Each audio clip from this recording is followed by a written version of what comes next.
Welcome to All Things Marketing Podcast, the podcast that talks all things marketing for both franchise and multi-location marketing leaders.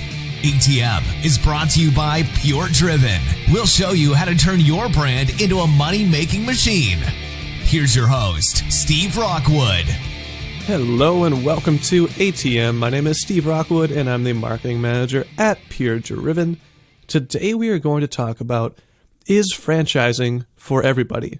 I'm joined by my co-host as usual, Chris Swanson, CEO at PureDriven. Chris, would you like to say hello to the audience?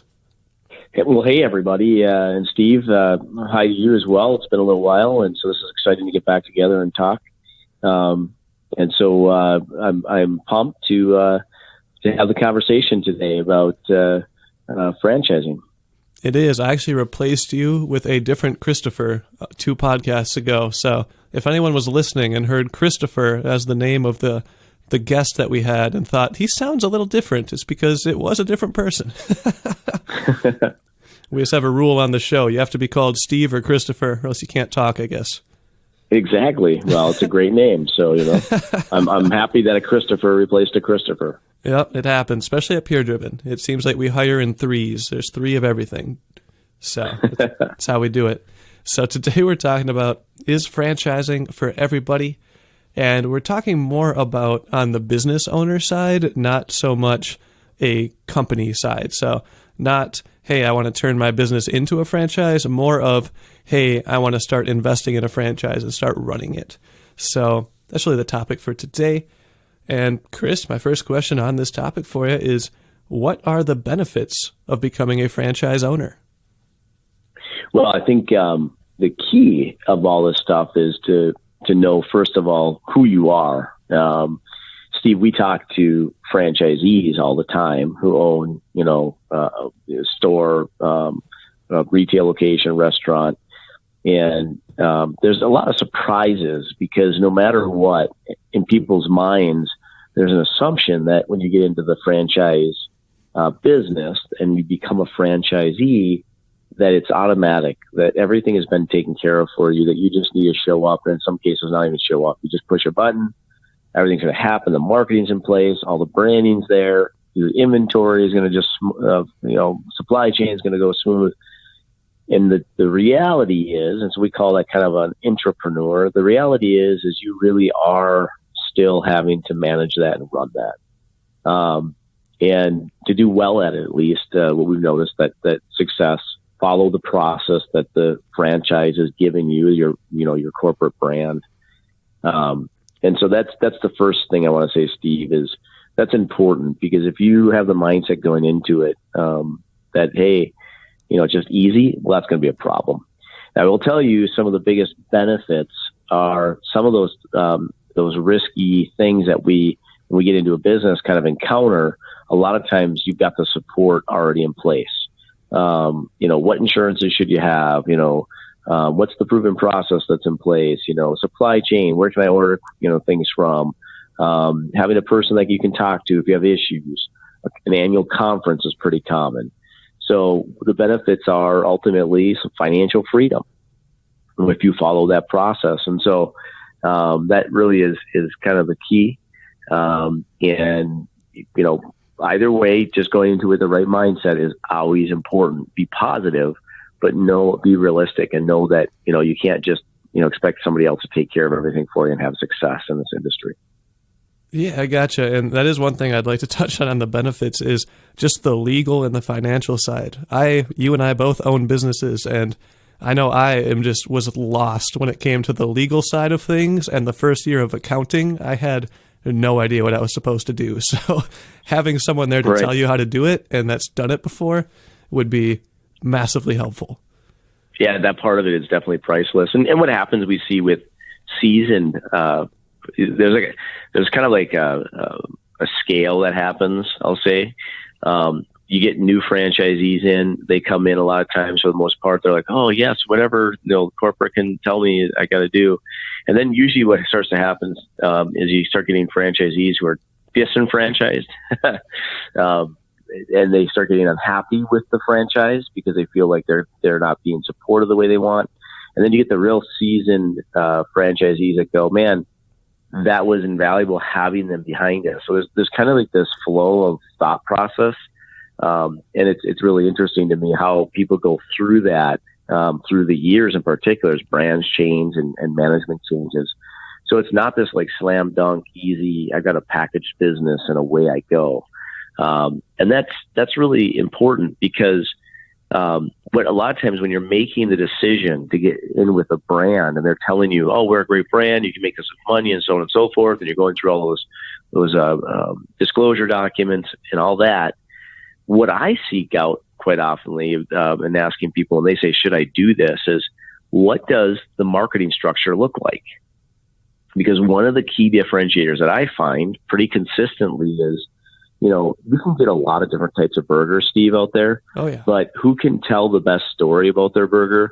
Who can say this is really a unique burger? Who can, say they're a unique retail shop, different than everybody else?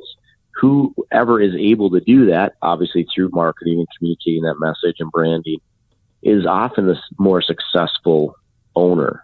And if you don't have the support from corporate for that marketing structure, that's going to be a problem. And in the last 10 years, we've seen that marketing system really be, the paradigm shift has been powerful and fast and hard, frankly, for a lot of the brands because they don't know where they should make their investments in supporting at a local level the franchisee.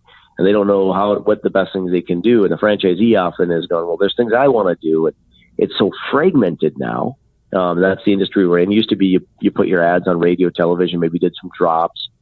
Now it's like I got to do 50 things, it feels like, to be successful. So point on that is if you don't have that marketing support, and that's not marketing telling you this is exactly how it's going to go.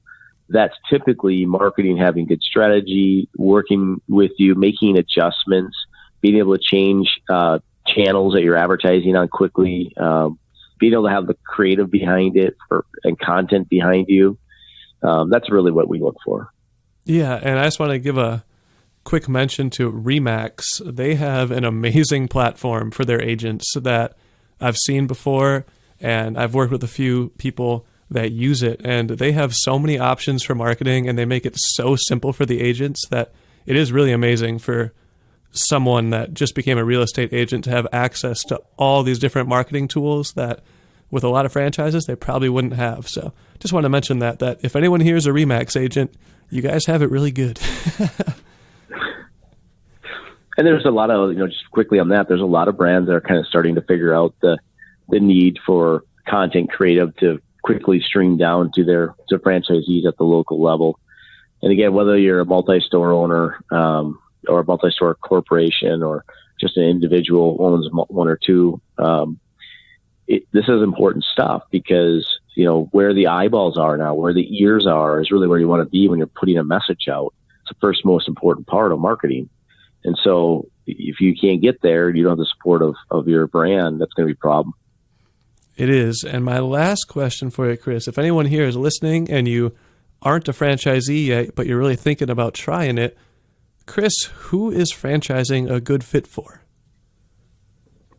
Well, franchising is great for those people who want to own a business that has an established structure. And you can do that a lot faster, too. You can grow a lot faster with franchise. If you like having some freedom and flexibility, but love having some established rules instead of having to figure out those rules on your own, that's the perfect person for franchising. So it's, really, and it comes down to, at the end of the day, really soul searching, asking yourself the question. But I will tell you, it requires good old-fashioned hard work. Don't ever walk into this thinking it's just going to be easy. If it turns into an easy deal and you've made great money, wonderful. But that is the exception, not the rule. That is very true. And I'm sure if you're trying to own your own business, you probably have that work ethic already. So hopefully if you do, you can look in the mirror and say, yep, that sounds like me. And if you don't, then maybe you're going to do something else with your career. But I think that's very helpful. Chris, do you have anything else to add on that topic, or should we wrap this one up? No, that's great, Steve. And just everybody out there, if you're seriously considering a franchise, becoming a franchisee, just do your homework, as everybody always says. There's a lot of resources. There's a lot of people that help you. Don't make any fast decisions based on, rumor or knowing that this is a company that automatically guarantees results, things like that. We see a lot of that kind of stuff that you really want to just do your homework and know that you're ready to do it. All very true. Thank you for that, Chris. And if you are a business owner that you're trying to think about franchising your actual business already and not becoming a franchisee, becoming more of a franchisor, we do have a podcast episode on that as well. So just go to puredriven.com/podcast and you will definitely find it pretty quick. That's all we have time for today, everybody. Thank you for joining me today, Chris, as always. And thank you, everyone, for listening to the podcast. We'll catch you next time right here on ATM. You just listened to All Things Marketing Podcast. Make sure to subscribe to the podcast to catch every new episode every day. Want to be a guest on the show? Sign up at puredriven.com/guest. See you tomorrow here at the ATM.